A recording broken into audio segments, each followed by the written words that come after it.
For this particular session, we will hear from Mr. Hrushikesh Mehta, Senior Vice President, Financial Services, Open Network, normally known as ONDC. Mr. Mehta is the Senior Vice President, Financial Services, where he is helping democratize, it's a nice word, access to financial services in India. He is responsible for driving the awareness and adoption of standard application programming, typically called as API, as we know. Right? It's a language convention. Prior to this, Mr. Hrushikesh was volunteer at iSPIRT and co-founder of CredAll. In a stunning career of 20 years, the majority of which were spent at TransUnion CIBIL and many more. Let's give a round of applause for Mr.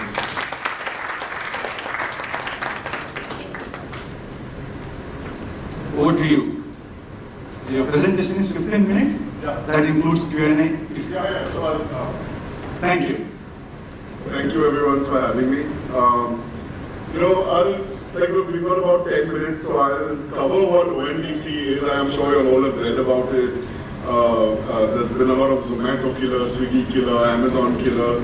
So the first thing I'll say is it's not intended to be that. This is not the government trying to dismantle existing businesses. In fact, if I had to summarize what ONDC is in 2 sentences, it's a tool to create markets for sellers and discovery for buyers. And I'll explain, hopefully in 10 minutes, what that means and then how maybe it is useful for you guys to participate. Now, what is a disaggregated marketplace, right? Like, so today, I just said we're on Amazon killer, but Amazon is a great example, Flipkart is a great example. Paisa Bazaar, Policy Bazaar are all aggregated marketplaces where someone goes and builds inventory on one side, then they advertise, build users on the other side, and that's what makes the whole wagon wheel turn. What we've done at ONDC is separated that out. So you can be either a buyer app, which is pulling in consumers, or you are a seller app, which either you're selling your own inventory or you're aggregating selling of inventory. Now we create standardized API protocols where the two talk to each other, but at a network level. What does that mean? It's demand aggregation and supply aggregation across multiple apps. So very simply, if I had to give you an example, look at what PIN code, PhonePe has done with PIN code. So Zomato, Swiggy spent 10 years maybe building all that restaurant inventory, food delivery and that sort of thing. What happened is within a year, they could launch a food delivery service in Bangalore. Similarly, Paytm did that in Delhi. Yes, the inventory doesn't match up to what maybe a Zomato or Swiggy have today, but they're all companies trying to bring more inventory sellers on board. Now, why is this helpful? Because look at the pecking order of things in prioritization. The biggest concern is, does the Kirana store guy, does the street food vendor, do they get left out, right? Because restaurants know how to participate, large ones which are popular, they get pulled into the network because someone wants them there, but the others get left out. So what we've done is we've created a seller app, like there's some technology provider, created a seller app, he's gone and onboarded the inventory, so very focused effort. On the other side, you have these platforms with millions of users, you connect the two and suddenly you have a service. Now the other thing that might be of interest to you folks, the logistics. Who provides the logistics, right? Because in a completely closed marketplace, the marketplace itself provides the logistics. Here, now users have a choice. They can select from 3 or 4 players, see the price differences, see the time to delivery, and then decide whether to purchase. So what you've done is, again, you've created a market for a small vendor, you've created choice for the buyer, you've created a market for the logistics service provider, and you've provided more choice to the buyer. So, in a nutshell, that's what ONDC does. Right now, see, the other thing that we've started with food delivery, we started with groceries. I'm sure you've seen the coverage of Namayatri and mobility. The next one, which we launched about 2 weeks ago, was B2B. And I think that's what's relevant here, which is like true supply chain, right?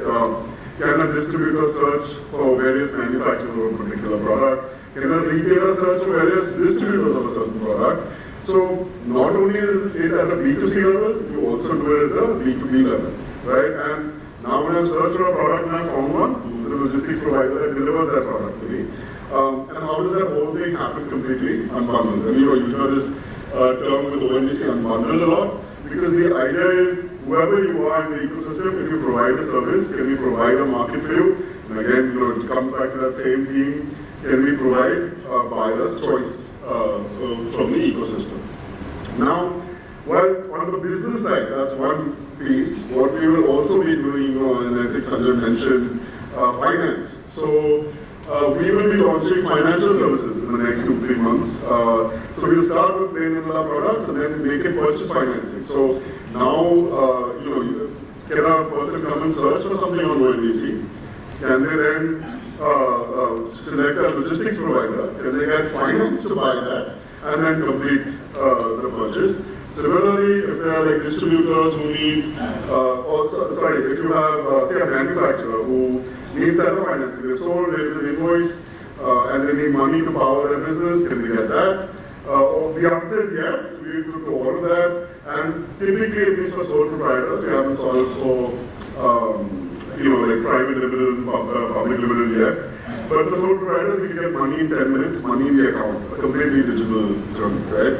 The other thing that will also power is insurance, right? So one of the things I've heard, as we've done market research, we've heard that sometimes some trucker waits for 3 days to get insurance before they can, start moving. Can we deliver this digitally and instantly? Answer is yes. We're already working with insurance companies to do that. If you have a small seller where they actually ship a good and it gets damaged in transit, they can't afford those losses. So can you get sachet size, money insurance on the fly? So we'll be doing that as well. So see, the idea is actually anything is possible. So what we do is we pick our battles. You take something live, and then you take it to market. But the idea again is to keep adding players on both sides, right? So one is, and typically the way we follow the process is you build inventory first on the supply side. And then once you have those players on board, then you go plug them into the buy side and create demand, and that's what sort of makes the wagon wheel go. Now, what are the challenges, right? So one of the requests was, what are the challenges of building ONDC? See, the first thing is nobody is able to grasp what it is, and it is because there's no precedence, right? Look, if you think about it, it's a network, not a platform, because everyone says ONDC platform, but we don't have a platform, right? All we do is provide connectivity, which is the APIs, and we work to standardize that, because that is a major problem. For any of you who try to even integrate with a lender or integrate with any other company to try to do any business, say you go to an Amazon or Flipkart, it's their way or the highway. You go to a smaller guy, it's your way or the highway. So it's always a negotiation. So just think like what UPI did for payments. You're actually trying to do that more ambitiously for e-commerce. Now the other thing is the nuance of the kind of the company we sit in, right? It's government backed, but it's not a government owned initiative. It is owned by the ecosystem. So we have investments, it's on our website, but you have Quality Council, SIGB, NSC, Axis Bank, HDFC Bank, and it's private sector, not owned because they're never going to get a return, because they're also non-profit. And the final thing is it's actually it's not for profit run by private sector individuals. So I don't think this model exists anywhere in the world. But it's the first experiment of the sort. If you see our previous public goods, they're either owned by the government or have been regulated by the government. This is the first one which is actually, I think the lesson that has been learned is that when you're trying to do something like this, you want to do it quickly, you give the support, and when I say you, it's government, but you let the private sector do it before the public do it. Now the other question on everyone's mind usually is what are the commercials? How does ONDC make money? How do you survive? So there's a buyer fee, there's a seller fee. That's obviously the commercials for the buyer app and seller app. Typically, you could build this technology yourself, or if you do, at the end of this, you want to reach out and interested in participating, we can introduce you to technology service providers who've already bought this, and you can work with them on a SaaS model or subscription basis. Or that's up to you. We don't get into the commercials. We just say that they should be commercials, because look, the big lesson is if everyone in the ecosystem doesn't eat, it obviously doesn't work, right? It can't be subsidized forever, and that includes ONDC. So far there's been no network fee charge, but in the next few months we will start, as we look, and to be honest, as we roll out financial service products, we are going to charge, because those sellers have a lot of money and can afford to pay. But over time, it will be introduced everywhere, and sometimes both on the buyer and seller side. And the idea is that ONDC should become self-sufficient. And look, the other thing, there's always this concern, government back, are they going to extract value for not providing any value in return? Look, the way we look at it, so even the model that we're implementing in financial services to begin with, that's what we're going to charge. It is based on conversion. So if someone converts a sale, then we get paid or we don't. So it's incentive aligned to the ecosystem. If transactions happen, we get paid. There was a thought, shall we do API usage-based pricing? And I'm like, sure, we should do that if we're a for-profit and we need margin. Because then whether it works for the parties, it doesn't matter. I provide an API service. And I don't think that's fair if we're doing it for the ecosystem. We should live and die by whether we provide something of value. So if this, what did we promise? We promised market expansion. So if it works for you, then it should work for us. Otherwise, it should work. And look, at the end of the day, if we make too much money, we're not supposed to make margin, right? We'll just reduce the costs, at least for ONDC, unless we need that to cover, our OpEx and that sort of thing. So, look, I've only got a minute left before we can go to Q&A. I know this is not enough time to go into the details. So I'll sort of stop here. We have 5 minutes if you have Q&A. Yeah, sure. We have a question. You have the mic. Yeah, I can hear you. There are two challenges. One, I see that the Windows per se as a platform is not safe. Pardon? Windows as a platform is widely used by the industry globally. Windows is not safe, you know that. I mean, anybody can vouch on that. How about cybercrime, which is day by day increasing at your device level, at your second thing is, most of the times when you are connected with the government-owned server, including SVP servers and other servers, most of the time they are not reliable. You must have experienced also transactions on government revenue side and state and on. How you are going to solve this? You see, that server is not functional for some time. There is a loss on the e-commerce, loss on the this thing. It's too, that's a government methodology of buying the server or for that matter anything is different. You can't change it. You and me cannot change it for any number of years. No, I got the question. So these are two issues. Yeah, so look, see on the cyber security piece, look, our role, everyone plays their role in the ecosystem. I'm not saying this to hive off our responsibility of that. Our role is to create use cases, standardize the protocols so that there's interoperability between companies. That's one. We have a participant registry, so we will worry about that. So like when someone gets certified that they have built the protocol as requested, we can worry about the security of that. The security of everything else can't be our responsibility, right? So look, where there are regulators for a particular piece, especially where things are heavily digitized, there are minimum requirements, so we can adhere to that. And look, I spent a lot of my career at a credit bureau, which aggregates the country's financial data, right? Especially credit data. And I don't know if I should be saying this in this forum, but I'll say it anyway. See, when cybercrime started, like and more at scale in the last 5 or 6 years, I don't think it's a question of whether you will be breached. It will be a question of when, how quickly you catch it, and how quickly you shut it down, right? So, look, in a digital world, you live with that. But you can't not do it. And yes, you need to address it. And as you put new things to sort of protect yourself, people will find new ways to get around that, right? So that is a never-ending battle, but I think the benefits of doing this far outweigh any of those costs. Did I answer your question? Oh, your uptime, I can't answer that for the people who are on it. Look, see, a certain identification tool that is used by most of the country. I remember once someone changed the certificate at Aadhaar and all of digital lending in the country went down for a day. And so we happened to work with them and I said, hey, kya ho gaya? And someone had changed the certificate, but had not told anybody. So they were fine, we said, and we spread the word, and now the TSPs, technology providers, spread the word and everyone was back up. But look, those are beyond our purview, right? We can help in whatever we can, but uptimes of government utilities, we have to work with them. Okay, so any other questions or? Yeah, I have a question here. Hi.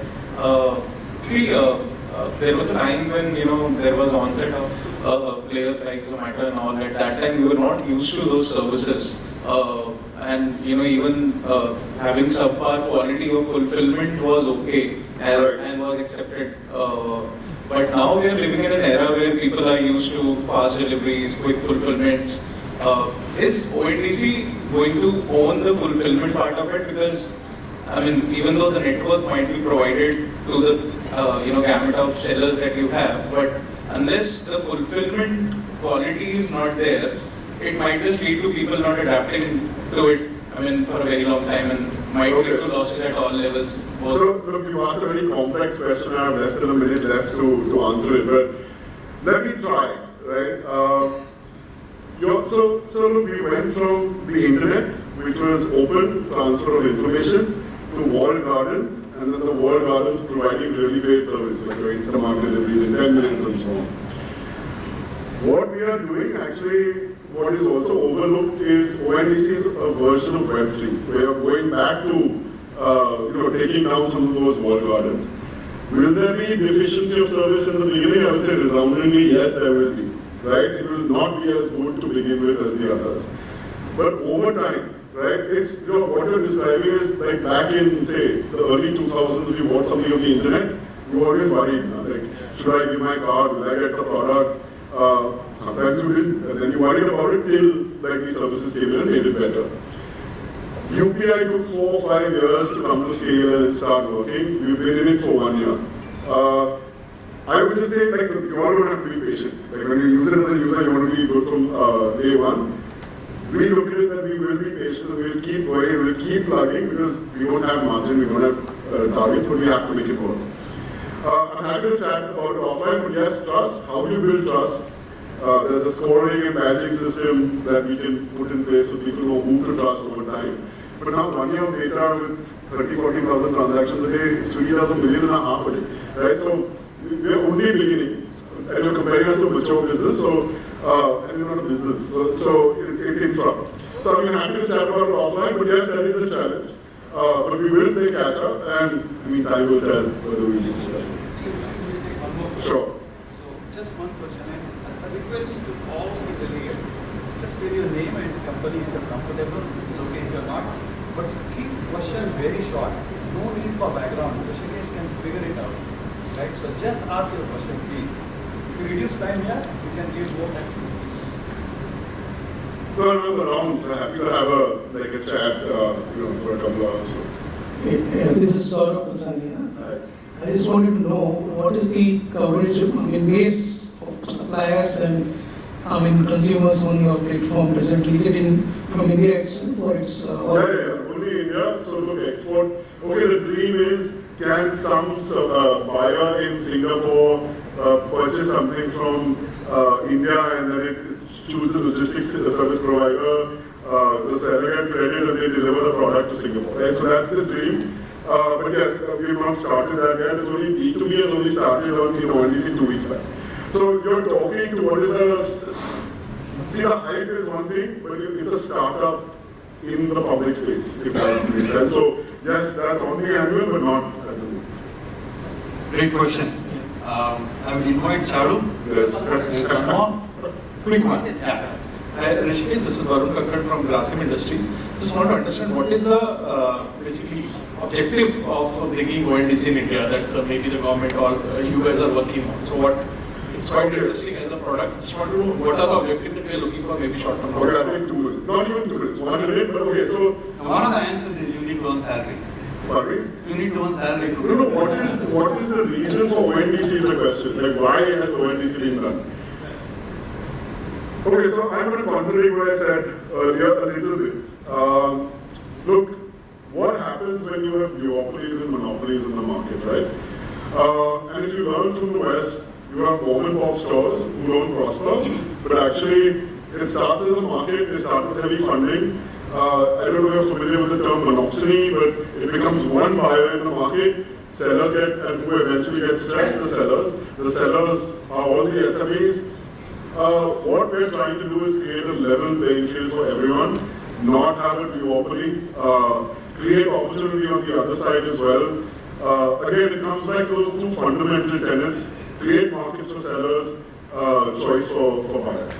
It shouldn't be that, see, even today, you go to a large platform, there's 2-3 tabs of advertising, then whoever their private label products, then whoever has good deals with them, and then everyone else is on the second, third, fourth page.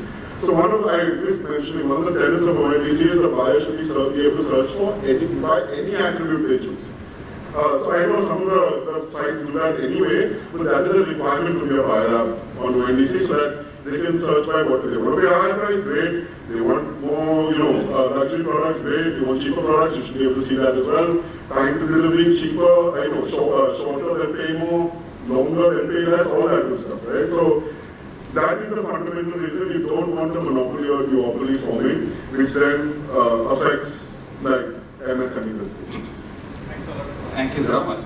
And one good big point that you brought in is India is a very secure financial management. We don't have banks going down bankrupt like what we are seeing in America, right? That's a longer discussion. And the volume also is pretty low. So we are a very secure organization financially. We are one of the best. That's right. Charul, Okay, thank you guys. Yeah, be there on stage. We have a surprise coming up.